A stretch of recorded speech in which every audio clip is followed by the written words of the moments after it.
What's up, Locks Mob? It's Christian here with LocksDFS.com, ready to bring you guys some more of our favorite locks of the day, a pitcher and 3 batter locks on each site. But before I do that, I want to let you guys know, especially on a big slate like this, we're not going to be able to fit in all of our favorite plays, that we are still doing our GPP lineups. We're going to be doing it for the rest of the year. Every night, me, Taylor, and Ryan, who does soccer for us, and he also plays baseball, all three of us will be giving a lineup for each FanDuel and DraftKings. It's only $75 for the full year right now on LocksDFS.com. It's going to go up soon, but that's our price right now.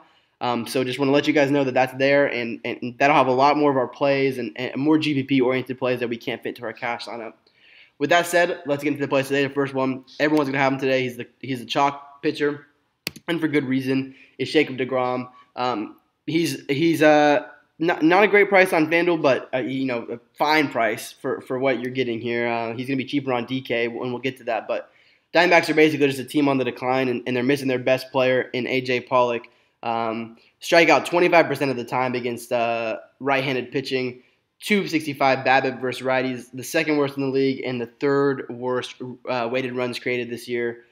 The Diamondbacks I believe their lineup is out and they're playing 6 or 7 lefties. So deGrom's going to face him, but he's been absolutely fire against them as well this year. So, deGrom struggled in his first start back, but he's going to be deGrom and back from that injury last week. I mean, last start he played just 1 inning and got pulled, but he's a great play here today, and he's deGrom. He's their ace at this point, probably over Syndergaard.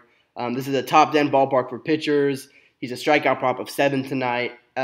Everything is in line for deGrom to really have a great game, and his own percentage will probably dictate that tonight. So deGrom is a lock, and he's going to be a lock on DraftKings, although we'll get to that. Let's head over to first base and catcher over here, and we're going to go down and play Matt Olson at 3K. He's priced super, super down, but let's also, let's take it. The game log is he's hit 3 home runs in 4 games, which is quite impressive. Matt Olson is really a guy that when he gets hot, he tends to stay hot. That's kind of just how he swings the bat.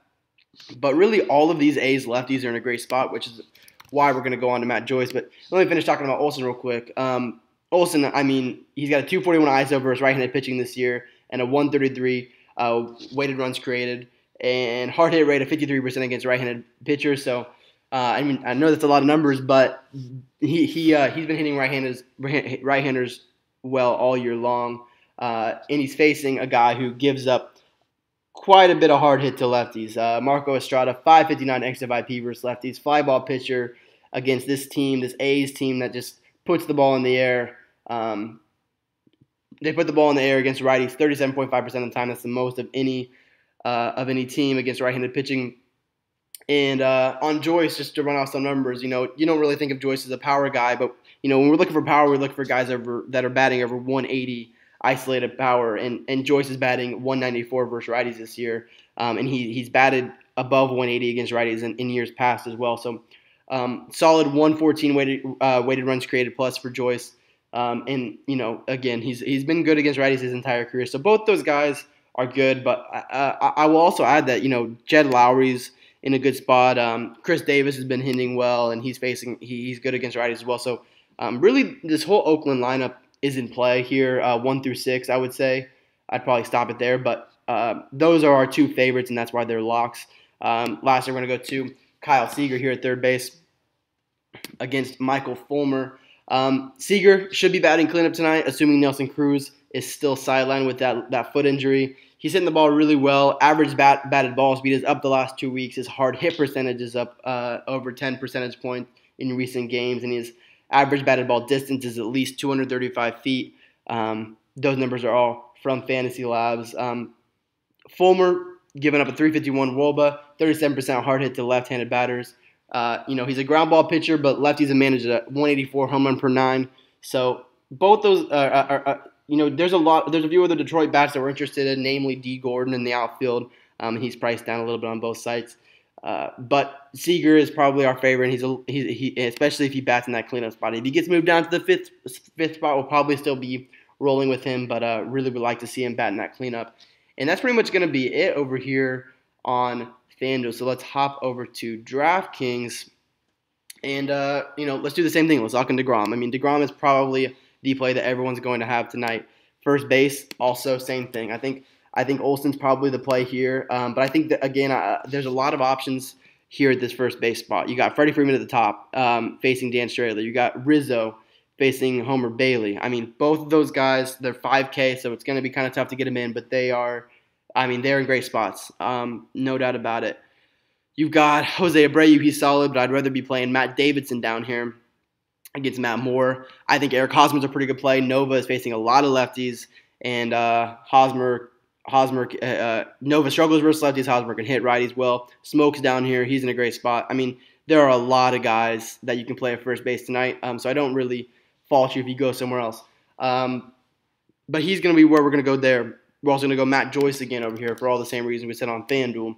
Both of them, look at those prices. Very nice prices that we like. And then we're also going to plug in Kyle Seager over here as well. So those guys are all here, but I also want to talk about one more on DK here, and that is Benintendi. Pretty much my favorite spot to pay up in the outfield for on DK. A lot of these spots I don't really see as cash game plays. I do think Betts and JD Martinez are both in good spots, but just because Alex Cobb is an absolute gas can, I mean, I really think he might be on his last leg in the majors for right now. I mean, I don't know how much the Red Sox are going to really garner ownership in this game, but they should be garnering a lot more with a very high team total, and they're facing Alex Cobb, who has just been awful. But to talk about Benintendi, I mean, Cobb in 11 innings pitched versus lefties this year, giving up an absurd, I mean, this was unbelievable to me, an 11 innings pitched. This is not an extremely small sample size. A 483 batting average, a 551 WOBA, and 2.45 home runs per nine to lefties, and almost a 40% hard hit rate. So this dude is getting mashed by lefties this year. Alex Cobb is. Benintendi, isn't known for his power, as opposed to a guy like Mookie Betts or JD Martinez. Obviously, those two guys have a lot more power than Benintendi, but Benintendi has held his own against righties this year. He 259 ISO at home versus right-handed pitching this year on a pretty good sample size, and 197 against righties for the entire year.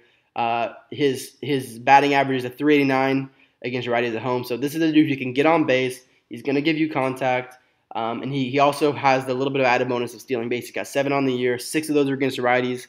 Cobb doesn't struggle holding guys on, but Benintendi is a guy who can definitely steal on you. So that's an added bonus there. And we just saw Mookie Betts last night steal 3 bases, which is just absurd.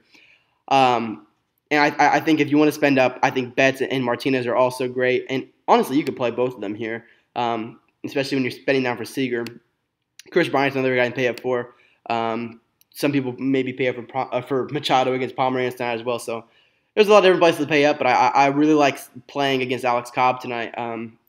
He's a gas can, and Boston's real good. So, so that's going to be it. Again, we got the GPP lineups up, our optimal lineups. Everything will be out 30 minutes before lock. So thank you for checking us out, and good luck tonight.